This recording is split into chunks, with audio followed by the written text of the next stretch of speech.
11th Congressional District of Ohio, and I anchor this hour. Mr. Speaker, I would now like to yield to our chairwoman, the Honorable Barbara Lee.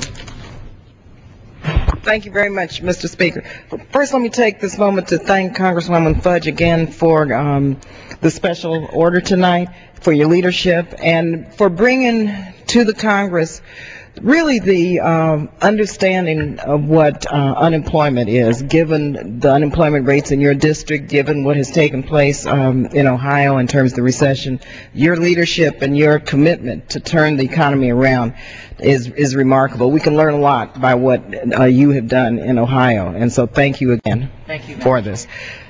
As chair of the Congressional Black Caucus, I rise this evening to continue sounding the alarm about the urgent and vital need to create jobs in America, particularly for the chronically unemployed, who are disproportionately suffering the brunt of this economic crisis, and who, as a result, are in desperate need of targeted, concrete, and meaningful relief.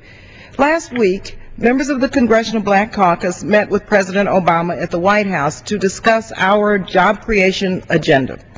It was a candid, constructive, and substantive conversation which the CBC had with the President. We reviewed our priorities to create jobs, especially for the chronically unemployed. And we understand very well that President Obama inherited an economy on the brink of collapse, and all that he and his administration have done in working with Congress to hold it together. It has certainly been remarkable, and we commend the administration for their efforts. The recovery, however, from this economic crisis has been uneven at best, and there is a long way to go to put people back to work. The impacts of unemployment, foreclosures, and the housing crisis are particularly extreme among African Americans and Latinos. People are desperate, as Congresswoman Fudge knows, in Ohio. As we try to create jobs, states are laying off people in order to balance their budgets. California has cut $20 billion out of our budget.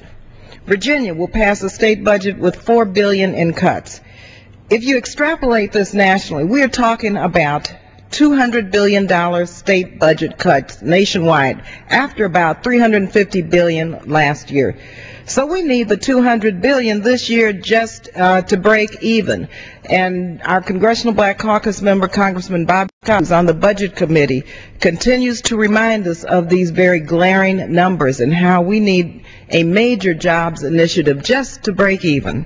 That's why the CBC has been and remains laser focused on helping people who are chronically unemployed and on direct job creation. On Wednesday morning, the CBC will host a hearing focused on job creation. The event is called Out of Work, but Not Out of Hope, addressing the crisis of the chronically unemployed.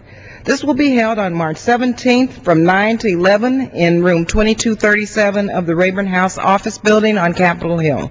The hearing will focus on data that suggests the chronically unemployed include African Americans and other communities of color, with unemployment rates significantly higher than the national average.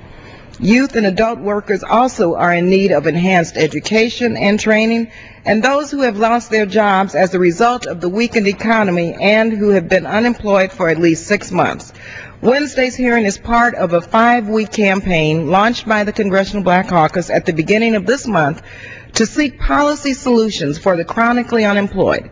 Our aim is to engage our leadership and our coalition partners in a strategy to put America back to work. We are all aware of the staggering high unemployment rates facing our communities. In February, the rate of unemployment for African Americans was 15.8%, compared with 12.4% for Latinos and 8.8% for whites. This is according to the Bureau of Labor and Statistics March 5th, 2010 report. But the job problem goes deeper for many of our constituents and communities, because African Americans are not only unemployed in higher numbers, but also stay unemployed significantly longer. Of the people who have been unemployed for over 6 months, 20.3% are African American. For those unemployed for a year or more, 22.1% are African American. The median duration of unemployment was 23.8 weeks for African Americans and 18.4 weeks for our national average. These figures underscore the urgent need to target job creation efforts for those communities hardest hit by the recession. This has nothing to do with directing resources based on race. This has to do with directing resources based on need, based on unemployment statistics, and based on where the unemployed live. These stories illustrate the reality that many of our communities have been disproportionately hit by this recession. That's why we must simply prioritize and deliver, and that's what we talked with the President about. We said specifically we must focus on chronic unemployment. We must have direct and targeted job creation, which can make a real and significant impact quickly for everyone. For instance, given the unemployment rate of approximately 10%, that's 15 million people. 1 percentage point of the total number of unemployed is about 1.5 million.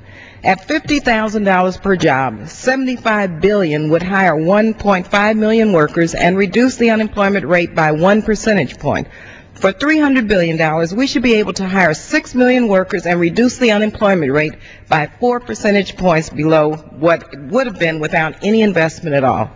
But it's not just enough to create jobs. We must ensure that we include all of our communities in that effort by targeting high areas of poverty, unemployment, and the chronically unemployed.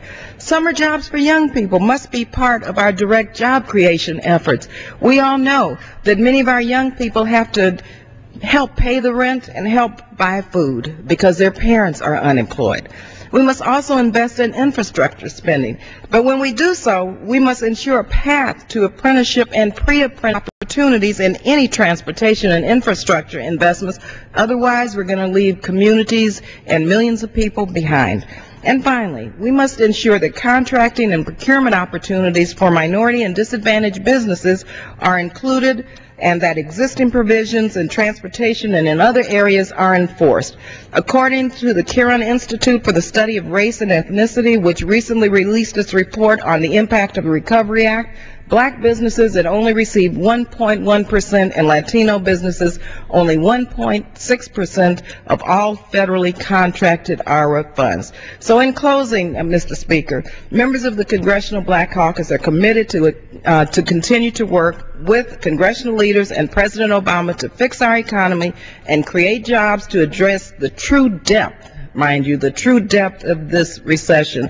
There's no question that by working together, we can make a real difference in the lives of all Americans. So as we work to turn the economy around and create jobs, the Congressional Black Caucus will continue to fight, mind you, to make sure that no one, mind you, no one is left behind.